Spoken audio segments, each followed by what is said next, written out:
Hi, okay, so today I'm going to be explaining number 4b on section 74 to 77. So the question is, evaluate the integral on the circle z equals 2, it's a circle of radius 2 centered at the origin of 1 over 1 plus z squared. And the function f of z equals 1 over 1 plus z squared is analytic everywhere except plus or minus I, which are interior to c.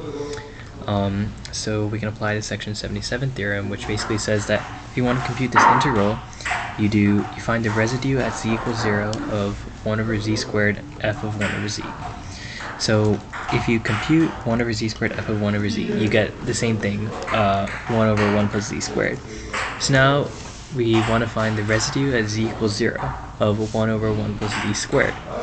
And 1 over 1 plus z squared actually has a Taylor expansion centered at the origin since it's analytic in the circle modulus of z must a circle of radius 1, because we just use the expansion for 1 over 1 minus z and just substitute in negative z squared.